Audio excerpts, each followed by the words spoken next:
আমি যখন গাথাটা শুরু করেছি তখন আপনারা বুঝতে পারলেন এটা তো আমাদের পরিচিত গাথা, মানে এটা তো আমার পরিচিত বন্দনা, প্রতিদিন এই বন্দনাটা করি। তো এখন যে বন্দনাটা করলাম, বন্দনার নাম হলো চৈত্র বন্দনা, তাই না? যারা সকাল সন্ধ্যা দুবেলা বন্দনা করেন এই বন্দনাটা অবশ্যই করে থাকবেন। তো অত্যন্ত আনন্দের বিষয়, আমাদের পূজনীয় উপসংগরাজ শিলরক্ষিত মহাশ্রী ভান্তের শিষ্যদের মধ্যে যে বন্দনা প্রতিদিন সোশ্যাল মিডিয়া অ্যাক্টিভ থেকে আমাদেরকে এই ধর্মসভা বিতরণ করেন, দিয়ে যাচ্ছেন এবং বন্দনাগুলো প্রতিনিয়ত আমরা দেখতে পাচ্ছি, সেটা পূজনীয় ধর্মরত্ন মহাশ্রী ভান্তে মহোদয়। তো সেদিন যখন ওনারা বন্দনায় ছিলেন, সন্ধ্যাকালীন সময়গত বন্দনায় মানে বুদ্ধের 9 গুণ, ধর্মের 6 গুণ, সঙ্গে 9 গুণ বলার পর যে বন্দনাটা উপস্থাপন করলেন সেটা হলো চৈত্র বন্দনা। কি বললাম? এখন আপনাদেরকে যদি জিজ্ঞেস করি চৈত্র কয় প্রকার, সেটা উত্তর কিন্তু এখানে আছে। কিরকম? আমরা যখন চৈত্র বন্দনা করি সেখানে শুরু করছি এইভাবে, বন্দামি চেতিয়াং সাব্বাং, আমি সকল চৈত্রকে বন্দনা করছি। সাব্বা কানেসু পাতিত্রিতাং, দ্যাট মিন্স সকল স্থানে প্রতিষ্ঠিত চৈত্র সমূহকে বন্দনা করছি। শারীরিকা ধাতু, তাহলে চৈত্রের প্রকারান্তরে একটা আছে শারীরিক চৈত্র। শারীরিকা ধাতু মহাদুদি, দ্যাট মিন্স পারলৌকিক চৈত্র। তারপর বুদ্ধ রূপাং সাকালাং সাদা। এখন বুদ্ধ রূপং এটা কি? বুদ্ধ রূপং মানে হচ্ছে বুদ্ধ রূপ, বুদ্ধ প্রতিবিম্ব, বুদ্ধের ছবি, যেগুলোকে আমরা উদ্দেশ্য চৈত্র বলতে পারি। তাহলে চৈত্র কয় প্রকার? 3 প্রকার। একটা হচ্ছে শারীরিক চৈত্র, একটা হচ্ছে পারলৌকিক চৈত্র, আর একটা হচ্ছে উদ্দেশ্য চৈত্র। তো এখন প্রশ্ন হলো এই কথাটা কেন বলছি? এই কথাটা বলার কারণ হচ্ছে আমি যখন গতবার বুদ্ধভূমি ভারত দর্শনে গিয়েছিলাম, সব জায়গা ঘুরতে গিয়ে একটা জায়গায় যখন উপস্থিত হয়ে উপনীত হই, যেটার নাম ছিল শ্রাবস্তী। শ্রাবস্তীতে গেলে একটা জায়গায় সবাই যায় কমন, যেটা হচ্ছে জেতবন বিহার, যেটা আমাদের অনাথ বিল্ডিং সিস্টেম 54 কোটি স্বর্ণ মুদ্রা ব্যয় করে বুদ্ধ প্রমুখ ভিক্ষু সমূহকে দান করেছিলেন। এখন যখন আমি সেটা দেখতে গেলাম, আমি শিবলের তীর্থ তরঙ্গে হয়ে গিয়েছিলাম। আমাদের 150 জনের টিম ছিল, সব মিলে 150 জন। বড় টিম আমাকে পরিচালনার দায়িত্ব দিয়েছিল, ধর্ম পরিচালনার দায়িত্ব আমাকে দিয়ে দেন। বলছে আপনার কথা যেহেতু মানুষজন শুনছে, তাহলে আপনি বলবেন, ওই দায়িত্ব এখন আমরা আপনার কাঁধে দিলাম। তো এখন যখন মানে ঘুরতে গিয়ে একেবারে এক পাশে একটা বৃক্ষ মহিরূপে সবরূপে দাঁড়িয়ে আছে, যেটা হচ্ছে বুদ্ধিবৃক্ষ আছে না? শ্রাবস্তীর যেমন যারা দেখেছেন সেখানে একটা বুদ্ধিবৃক্ষ আছে। তো এখন একজন উপাসক আমাকে জিজ্ঞেস করলো, এটা কি ওই দরিদ্র মূলে যেটা দেখেছে ওই বৃক্ষ নাকি? আমি বললাম না, ওই বৃক্ষটা সেটার একটা শাখা। তো বলছে এটার আমার নাম কি? তখন আমি বললাম এই বৃক্ষের নাম হলো আনন্দ বুদ্ধি। কি বুদ্ধি? আনন্দ বুদ্ধি। এটা আমাদের জানা দরকার। তো এটা কেন হয়েছিল? আমাদের বুদ্ধ এই যে বর্ষমাস চলমান 45 বছর যাপন করেছেন, ধর্মের চক্র ঘুরিয়েছেন মানবের কল্যাণে, আদিতেও কল্যাণ, মধ্যেও কল্যাণ, অন্তিমে কল্যাণকারী ধর্ম।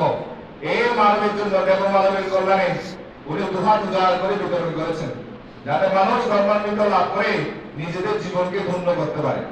ঠিক তদানুরূপ উনি 45 বর্ষের পরিক্রমায় 25 বর্ষবাস ছিলেন কোথায়? শ্রাবস্তীতে, দুটো বিহারে। একটা হচ্ছে জেতবন, যেটা আমাদের অনাথ বিল্ডিং সিস্টেম দান করেছিলেন, আর একটা হচ্ছে পূর্বারাম। পূর্বারাম কেন? জেতবনের পূর্ব দিকে অবস্থিত ছিল বলে এটার নাম হলো পূর্বারাম, যেটা আমাদের মহাবাসিকা বিশাখা দান করেছিলেন বুদ্ধকে। তো দুটো বিহার মিলিয়ে টোটাল হলো 25 বর্ষা, কিন্তু 19 বর্ষবাস ছিলেন কোথায়? আমাদের এই জেতবনে। এখন স্বাভাবিকভাবে একটা কথা হলো, যখন আমাদের বড়মাদের কাছে কেউ যেত, বৌদ্ধরা তো বিশেষ করে গিয়েছে রাঙামাটিতে, অনেকেই কিন্তু স্বয়ং রান্না করে নিয়ে যেতেন। কেন? ভাবতে আমার এই কষ্ট করে আমি তো স্বয়ং রান্না করেছি, একটু যদি গ্রহণ করে তাহলে আমরা অত্যন্ত খুশি হব। ঠিক তখন সবাই কিন্তু ভান্তের কাছে যেতেন। তো যদি ভান্ত স্বয়ং না নিত, অনেকে মনেও কষ্ট নিত। এটা আমার এখনো সে কথা মনে আছে। আমি ছোটবেলায় একবার সেখানে গিয়েছিলাম, একজন উপাসিকা স্বয়ং নিতে না পারতে মনে কষ্ট নিয়েছিলেন। ঠিক তখন এই বুদ্ধকে কেন্দ্র করে, উপলক্ষ করে, উদ্দেশ্য করে বিভিন্ন জায়গা থেকে আমাদের উপাসক উপাসিকাগণ গিয়ে উপস্থিত হতেন, বুদ্ধকে দেখার জন্য, দর্শন করার জন্য, বুদ্ধের ধর্মামৃত শ্রবণ করার জন্য, বুদ্ধকে স্বয়ংদান করার জন্য। তো দেখা গেল কি বুদ্ধ এই ধর্মের চক্র প্রবর্তনের জন্য উনি এক জায়গায় স্থির থাকতেন না, যেহেতু বিভিন্ন জায়গায় যেতেন মানবের কল্যাণে।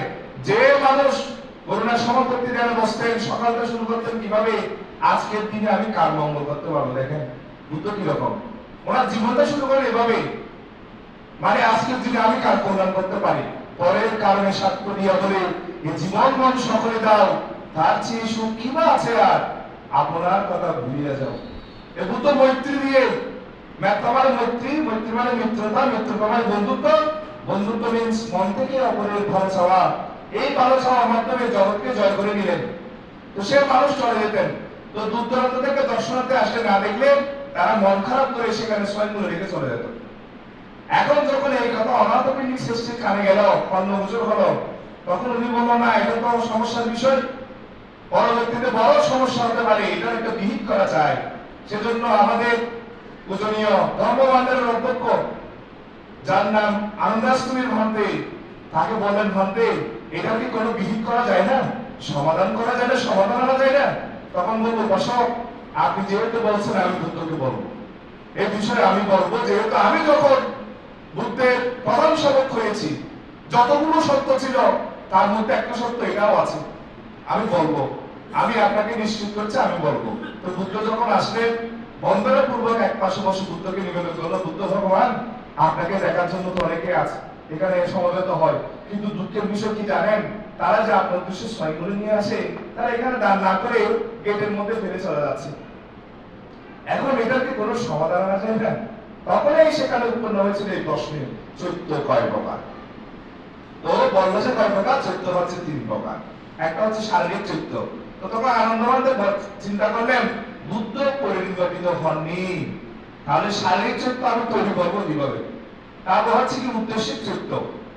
উদ্দেশ্যিক চৈত্য কি বললাম, এই যে এখন ত্রিপিটক বলেন, এগুলো উদ্দেশ্যিক চৈত্যের অন্তর্গত। তারপর বুদ্ধ রূপাং, মানে বুদ্ধ রূপ মানে বুদ্ধ প্রতিবিম্ব, বুদ্ধ মূর্তি না, আমরা মূর্তি পূজা, এটা হচ্ছে প্রতিবিম্ব, মাথায় রাখবেন। তারপর বুদ্ধের ছবি যেগুলো, এগুলো হচ্ছে উদ্দেশ্যিক চৈত্যের অন্তর্গত। বস এটা এখন করা সম্ভব না, কিন্তু ফাইনাল ওয়ান একটা বাকি আছে।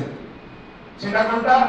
যে বুদ্ধ 4 অসংখ্য, যে বুদ্ধিসত্ত্ব 4 অসংখ্য 1 লক্ষ কল্পকাল পারমে সম্পদ পূর্ণ করে যে বৃক্ষের প্রতি কৃতজ্ঞতা জ্ঞাপন করেছিলেন, মনে আছে সেটার নাম কি? এই বুদ্ধিবৃক্ষ। এটা পারমাণবিক চিত্র, এটা বলা হয় এখানে স্থাপন করা যেতে পারে, রোপণ করা যেতে পারে। যখন এই কথা শুনলেন বুদ্ধ অত্যন্ত খুশি হলেন, বলছে হ্যাঁ আনন্দ, এই কাজটা তো করা যায়, তুমি আয়োজনটা করো। সেজন্য এই যাত্রাবনের উপরে এক পাশে বসে একটা বুদ্ধিবৃক্ষ রোপণ করা যায়, ব্যবস্থাটা তুমি করবে। তখনই মূলত বলছে এখন আমি সেখানে যাবো কিভাবে? আমাদের রশিদ মহাশ্রাবকের মধ্যে একজন ছিলেন, যিনি ছিলেন নির্দিত শ্রেষ্ঠ, বুদ্ধের 2 জন অগ্রশ্রাবক, পূজনীয় সারিপুত্র মহাস্তমের বান্ধে এবং মধ্যরের বান্ধে। এই বান্ধবদের জীবনে করে আমি অবাক হলাম, মানে প্রতিদিন গুরুর উদ্দেশ্যে তারা একবার বন্দনা করতেন, কোন অসুদের বান্ধের প্রতি না উনি ধর্মকে একটা প্রদান করেছিলেন, যেদিকে মাথা দিতেন সেদিকে আর পা রাখতেন না। কেমন গুরু বলতে দেখেন, এই মধ্যরের বান্ধে সান্নিধ্যে গেলে ভাববে আমি এরকম একটা কাজ করতে প্রত্যাশী, আপনি একটু সহযোগিতা করবেন।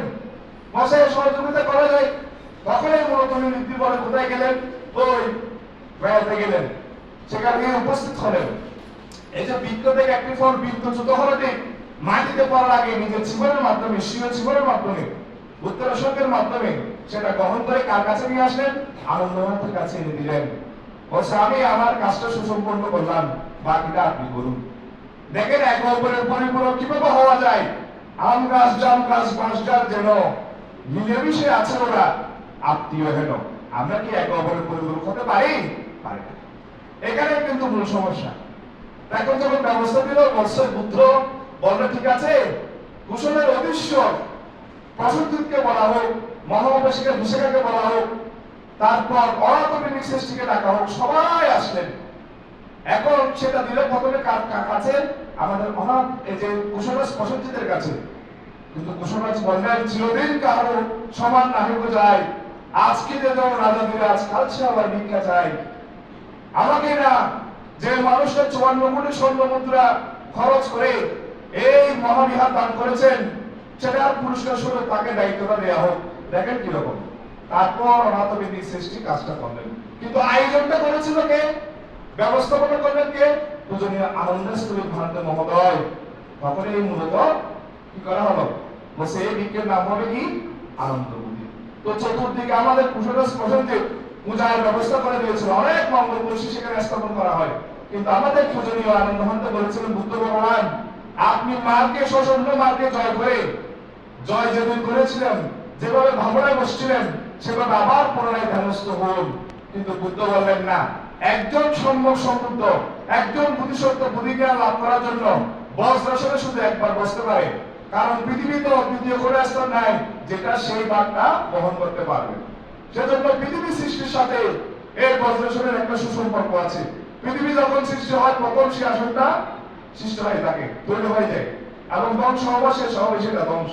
সেজন্য কেউ চাইলেও সেটা ধ্বংস করতে পারবে না। আমাদের সম্রাট অশোকের পত্নী বুদ্ধিবৃক্ষকে সমরে বিনাশ করতে পেরেছে, কিন্তু বজ্রাসনকে পারে না। কেন?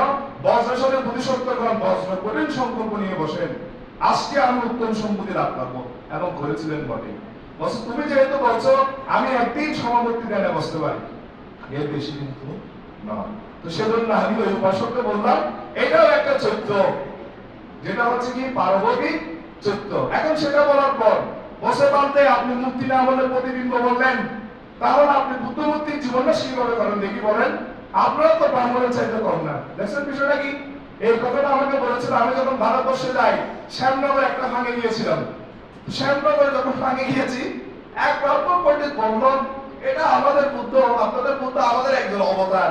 আমি বললাম অবতার ঈশ্বরের প্রেরিত পুরুষ, বুদ্ধকে গিয়ে পাঠন নাই, উনি শেষ জন্ম নির্ণয় করে আসছে, আমার মা কে হবে, বাবা কে হবে, কোথায় জন্মগ্রহণ করবো, ওনাকে আহ্বান জানানো হয়েছিল, তারপর উনি আসছে।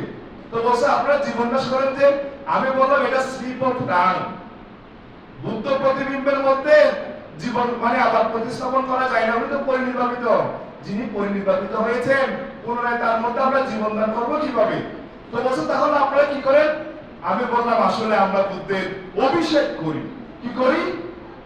অভিষেক। অপরাজিতা পালঙ্কে শীর্ষে পদ বিমুখ করে অভিষেকে সম্বুদ্ধানা। তাহলে সম্বুদ্ধের কি হয়? অভিষেক হয়। আমরা বুদ্ধের কি করি? অভিষেক করি। এই কথাটা আমি আমাদের পূজনীয় শান্তদের সীমান থেকে বলেছিলাম। আপনি পাহাড়ে নিয়ে যাচ্ছেন, ঠিক আছে আমি যাব, আমার একটা মাই কন্ডিশন আছে, হয়তো তোমার আবার কি সত্য। আমি বললাম মাই কন্ডিশন ইজ দ্যাট আপনার ইচ্ছা মতো আপনি ব্যানার লেখা লিখতে পারবেন না। বুদ্ধ মূর্তির জীবনটা হবে না, অভিষেক হবে যে বুদ্ধ প্রতিবিম্বে। হয়তো আচ্ছা ঠিক আছে রাইটিং করে এই গল্পটা মানে 18-20-21টা এখন বুদ্ধ প্রতিবিম্ব দিয়েছে পাহাড়ে, যেখানে ধর্ম পৌঁছায় নাই, এখানে তো চর্বিত চর্বণ আমাকে নিয়ে গিয়েছেন। হয়তো সভাপতিও তুই, ফদন বক্তা তুই, উৎসর্গ করে বাজার তুই, তো বাকি বার্তা দিবি না, হয়তো নাই তোমার দায়িত্ব দিস, কারণ তোমার কথা পাহাড়িরা শুনে। এই 50টা পরিবার খ্রিস্টান হয়ে গেছে, বান্দা আমাকে নিয়ে গেছেন, তাদের উদ্ধার করতে হবে। আইন শান্তি বাহিনী লড়াই কে দেবো, চাষা আপন প্রাণ বাসা। হয়তো তুমি জানো, আমি বান থেকে নিশ্চিত করলাম তারা যদি আসলে ধর্ম জ্ঞানে জ্ঞানী হয়, ওই চাকমাদেরকে আমি বলেছিলাম আপনাদের নামের টাইটেল যাই হোক না কেন, অনেকে নামের পরে চাকমা লেখেন, অনেকে নামের পরে চৌধুরী লেখেন, অনেকে নামের পরে দেওয়াল লেখেন, অনেকে নামের পরে কিসা লেখেন, অনেকে নামের পরে লার্মা লেখেন, যাই হোক না কেন আপনাদের ভাষা তো এক, সেটা হচ্ছে চাকমা ভাষা। দ্যাট মিন্স আপনাদের শাখা হচ্ছে বুদ্ধিস্ট, আপনারা বৌদ্ধ। আপনারা আমার রাস্তায় আসুন, বুদ্ধের পথে এসে মানব ঘর জীবনকে ধন্য, সত্যের পথে মুক্তির পথে গতি নিয়ে আর অন্য। তো সেদিন আমরা সেখানে গিয়ে 40টা পরিবার তারা এই বুদ্ধিজম গ্রহণ করেছে, এখন তারা বৌদ্ধ। বোঝা গেল বিষয়টা কি? তো সৎ চেতনা উদ্দেশ্য নিয়ে যদি যান, উদ্দেশ্য যদি ঠিক থাকে, আপনি সেখানে সফল হবেন, এতে কোনো সন্দেহ নাই। তাই বহু মানুষের সাথে আমার পরিচয় হলেও এই পূজনীয় শান্তনু সীমান্তের প্রতি আমি কৃতজ্ঞ শতবারে শতরূপে। মানে একটা দেখার মতো কাজ উনি করে দেখিয়েছেন, মানুষের প্রতি কৃতজ্ঞতা। এবং আজকের যে সুন্দর এই যে পারমিক যে বক্তব্য আমাকে মুগ্ধ করেছে, কত অজানারে জানাইলে তুমি, কত বড় দিনে ঠাই, দূরকে করিলে নিকট বন্ধু, পরকে করিলে ভাই।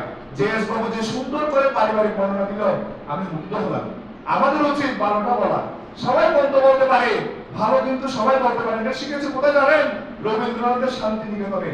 তারা বললো আপনি চাইলে রবীন্দ্রনাথ সম্পর্কে দুর্নাম করতে পারবেন, বদনাম করতে পারবেন, কিন্তু আপনি যদি রবীন্দ্র গবেষণা না করেন তাহলে রবীন্দ্রনাথ নিয়ে বলবেন কি কি অদ্ভুত বিষয়। তো সেজন্য আপনারা ঘুরতে এসছেন, দেখার জন্য আসবেন। শান্তিনিকেতনে আসলে আপনারা শুধু ঘুরতে আসবেন না, রবীন্দ্রনাথকে দেখার জন্য আসবেন। কেন? রবীন্দ্রনাথ আপনাদের বাংলাদেশের জামাতা ছিলেন, একটু সেদিকে মাথায় রাখবেন। আমি কথা